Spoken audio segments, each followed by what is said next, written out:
예, 여러분 안녕하십니까. 전국구나 혼술이 1월 13일 늦은 밤에 보내드리는 속보입니다. 조금 전에 끝난 전국군의 라이브 정치쇼에서 결과를 말씀드리지 못했습니다. 시간상.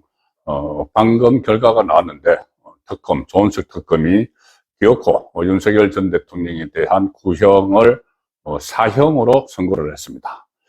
사형이나 무기징역이냐. 좌파 진영 안에서도 의견이 엇갈렸죠. 일단 좌파 일부에서는 사형 구형을 하면은 역효과를 낸다, 그러니까 역풍을 맞는다는 이야기들이 나왔죠. 왜 그런가 하면은 사실상 사형제는 우리나라에서 폐지된 것인데 구형을 사형으로 하는 것은 좀 상징적인 그런 의미로 사형을 구형을 하는 겁니다. 자, 그런데 그렇게 될 경우에 윤석열 전 대통령에게 순교자 효과를 준다는 말까지 좌파 법조인 법학 교수가 하기도 했었죠. 그리고 사실상 사형제가 폐지됐기 때문에 실효도 없다. 오히려 역풍만 불러일으킬 수 있다. 그런 의견이 나왔고, 또 조은석 특검 안에서도 그 간부들이 회의를 했죠. 8일날 회의를 해서 16명이 모여서 특검보 또 뭐 팀장들이 회의를 해서 그 중에서 다수가 무기징역을 구형을 해야 된다는 의견을 제시를 했습니다. 왜 그러냐면은 이 무기징역 구형 이유가 일단 사형제는 사실상 뭐 폐지된 것이다. 뭐 이런 주장이 있었고, 또 전두환 전 대통령 때와 비교를 많이 하지만은 그때에 비교해서 유혈 사태가 없었다. 그때는 12.12나 5.18 때 유혈 사태가 있었죠. 그리고 기간도 그때는 장기화됐지만 이것은 뭐 국회에서 해지 결의를 해서 2시간 만에 끝났기 때문에 사형을 구형을 하는 것은 좀 무리가 있다는 의견이 조은석 특검 내부에서 좀 많이 나왔다고 합니다. 뭐 조은석이야 이렇게 이재명의 지침을 받아서 막 몰아치고 또 거기에 특검보들이 거기에 따라갔지만은 이게 역사에 남는 구형 선고이기 때문에 일부에서 좀 신중론을 제기를 한 거죠. 그런데 그렇게 해서 일단 이 조은석 특검 회의에서는 결론을 내지 못하고 사형이냐 무기징역이냐 결론을 내지 못하고 조은석 특검에게 이름을 했습니다. 알아서 하라. 조은석이 지금까지 뭐 이재명 정권의 지침을 받아서 내란몰이를 해왔기 때문에 본인이 같이 이제 끝까지 같이 책임을 져야 되겠죠. 그렇게 하라고 했는데 결국은 조은석이 오늘 이 이름을 받은 그 결정을 사형으로 구형을 내리는 걸로 그렇게 해서 조금 전에 사형이 선고가 됐고, 뭐 조은석 특검에서는 뭐 전두환 또 뭐 노태우보다 더 엄하게 처벌을 해야 된다 이런 말까지 지금 하면서 사형 구형을 했습니다.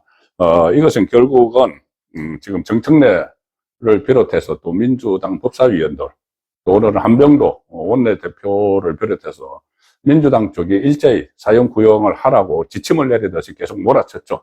이것은 정말 선진국에서 있을 수 없는 일입니다. 진행 중인 재판, 역사적인 재판을 하고 있는데 거기에 대해서 구형량까지 이렇게 지침을 해서 몰아치는 거는 그만큼 이제 내란몰이에 이게 필요하기 때문이죠. 역풍 이야기도 있지만은 좀 이재명 정권에서는 그 1차 내란몰이 특검이 다 끝났고 2차 내란몰이 특검을 시작을 하려고 하지만은 이게 이 피로도가 너무 쌓였기 때문에 효과를 내기가 어렵다. 그러면은 지방선거를 앞두고 윤석열 전 대통령, 그리고 오늘 김용현 전국방부 장관에 대해서도 무기징역을 구형을 했습니다. 이렇게 최고형을 구형을 함으로 해서 내란몰이를 다시 불을 붙이려는 그런 의도를 가지고 조은석에게 그 지침을 내렸고, 조은석이 거기에 따랐다. 조은석은 어차피 내란몰이 선봉에 서면서 좌파 정권, 이재명 정권하고 공동 운명체가 됐기 때문에 그 지침을 충실히 수행을 했다고 볼 수가 있습니다. 더구나 또 조은석은 윤석열 전 대통령과 악연이 있죠. 같은 검찰 출신으로서 검찰총장 자리를 놓고 문재인 정권 때 경쟁을 하다가 문재인이 그때 윤석열 전 대통령 손을 들어줘서 검찰총장에서 고배를 마셨습니다. 윤석열하고 경쟁을 하다가.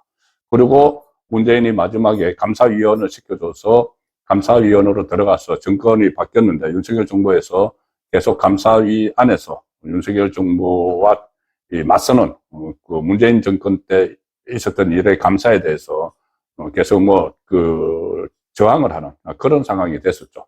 자, 그러다가, 이재명이 2명의 특검 후보 중에서 민주당이 조은석을 추천을 하고 조국당은 다른 사람을 추천했는데 이재명이 그런 윤석열과의 구연, 그러니까 악연이 있는 이것까지 다 아마 감안을 해서 선택을 해서 특검을 출범을 시켰고, 그래서 본인이 이 내란몰에 성공했었고, 결국 마무리까지 구형량에 대해서 사형인지 무기징역인지 본인에게 정권이 주어져서 그걸 그대로 사형적으로 지금 그 구형을 오늘 내렸습니다. 자, 이제 이거 구형은 구형이고, 구형은 말 그대로 형을 구한다는 거죠. 이렇게 형을 내려달라고 재판부에 요구를 하는 겁니다. 그게 구형이죠. 자, 그런데 이제 선고가 가장 중요하죠. 지기현 재판부가 어떤 선고를 내릴 것인가가 지금부터 관심이 초점이 되고, 아마 이게 그 2월 중하순에 인사이동이 있습니다. 인사이동이 있으니까 그 전에 지금 재판이 계속 진행 중이기 때문에 선고 날짜가 언제로 정해질지는 제가 알지 못하는 상황에서 방송을 지금 하고 있는데, 뭐 선고 날짜가 어떻게 되더라도 이제 그 1심 결과가 어떻게 나올지가 이제 핵심이죠. 거기에 따라서 우리 전국이 완전히 대반전이 될 수도 있고, 아니면은 내란물회가 지속될 수도 있습니다. 지기현 판사의 손에 달렸는데 과연 이 개딸들, 좌파들의 이렇게 좌표를 찍어 놓고 여러 가지 압박을 가하고 있죠. 뭐 룸사롱 이것까지 제기를 하고 있는데, 그런 것을 다 뿌리치고 정말 법대로 재판을 판결을 할 것인가, 그 부분을 지금부터 눈여겨보고 유심히 보고 그런 분위기를 조성을 또 해야 되겠죠. 지금 지기현 그 재판부에게는 3가지 선택지가 있습니다. 하나는 유죄, 그리고 하나는 무죄, 그리고 또 하나는 공소기각이죠. 지금 공소기각이 급부상하고 있습니다. 일단 유죄를 할 경우에는 지금 조은석이 이 사형을 구형을 했지만 뭐 사형 선고는 하지 않겠죠. 우리나라 어차피 흉악범들도 요즘은 사형 선고를 안 합니다. 검찰에서는 뭐 여러 사람을 살해를 한 그런 흉악범에 대해서 사형 구형은 하지만 1심부터 이 사형은 선고를 안 합니다. 사실상 국제적으로도 사형 폐지국으로 우리가 인식이 되어 있기 때문에 그래서 아마 무기징역을 뭐 지금 그 이재명 정권에서는 그렇더라도 사형을 선고를 하라고 합니다. 사형이 형식적으로 살아있기 때문에. 그래서 내란몰이를 가열차게 해나가려고 하지만 이 무기징역을 그 유죄일 경우에 할 것이냐, 아니면은 장량 감경을 할 수가 있죠, 재판부가. 그래서 징역 한 15년, 20년 이렇게 할 것이냐는 지켜봐야 되는데, 뭐 형량에 상관없이 유죄 선고를 하게 되면은 이 대대적인 내란몰이가 지방선거 때까지 그대로 가겠죠. 어쨌든 1심 그 재판부에서 처음으로 이것을 인정을 하는 것이 되기 때문에 계엄은 내란이다 돼버리죠. 그렇지 않고 무죄를 선고했을 경우에 계엄은 내란이 아니다는 이 무죄 선고가 1심에서라도 나오면은 이거는 완전히 이재명 정권은 치명상을 받습니다. 지금 모든 것을 12상 비상계엄을 내란이라는 전제하에 그 타이틀을 걸어놓고 프레임을 설치해놓고 모든 것을 해왔죠. 심지어 특검 이름도 내란 특검 이런 식으로 하고 2차 내란 특검, 모든 것을 앞에다 내란이라고 붙였는데 1심 선고에서라도 그것이 내란이 아니다고 나오면은 이재명 정권은 일대 타격을 입을 수밖에 없고 중국 상황에 큰 변화가 불가피해지는 이 상황이죠. 그리고 지금 그 최근에 급부상하고 있는 공소기각 문제가 있습니다. 공소기각을 할 수도 있다. 물론 이 공소기각을 하게 되면은 이게 유무죄를 판단을 안 한다는 이야기가 되는 거죠. 그러면 이것이 나중에 1사부 제리의 원칙에 적용을 안 받기 때문에 나중에라도 재수사를 하고 어디서 수사를 할지 모르죠. 그것부터 처음부터 다시 정해야 됩니다. 특검을 또 만들지, 뭐 검찰 시효가 다 된 검찰이 할지, 뭐 아직 공소기각이 내려지고 나면은 여러 가지 또 대혼란이 일어날 수가 있는데, 어쨌든 그 경우도 내란몰이에는 이 제동이 아주 급제동이 걸리는 그런 상황이 올 수가 있습니다. 지기현 판사 입장에서는 어쩌면 이 공소기각이 최선의 선택지가 될지도 모릅니다. 왜 그러냐면은 일단 좌파에 만약에 무죄를 하게 되면은 좌파에 엄청나게 세달리겠죠. 또 뭐 탄핵은 물론이고 뭐 공수처 고발하고 난리를 칠 겁니다. 또 법 왜곡죄까지 지금 만들려고 하고 있죠. 그래서 처벌을 하려고 막 할 텐데 무죄가 아니고 공소 기각을 하면은 유무죄를 판단을 안 하기 때문에 그만큼 그 강도는 좀 약해질 수 있다. 이런 생각도 지기현 판사도 인간이기 때문에 할 수가 있는 거죠. 그래서 그런 차원에서 또 최선의 선택지가 될 수 있고, 또 하나는 명분이 있습니다. 왜냐하면은 지기현 판사는 그때 윤석열 전 대통령에 대해서 구속 취소를 할 때 절차적 정당성 문제를 이야기를 했죠.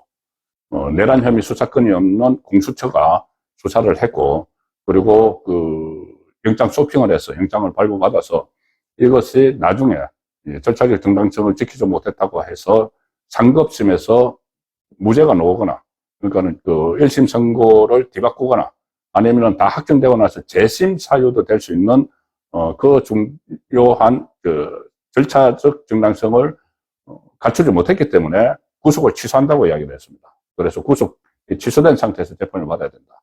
그러면 같은 논리로 지금 재판을 하면서도 오늘도 윤석열 전 대통령 변호인들이 계속 이야기를 했죠.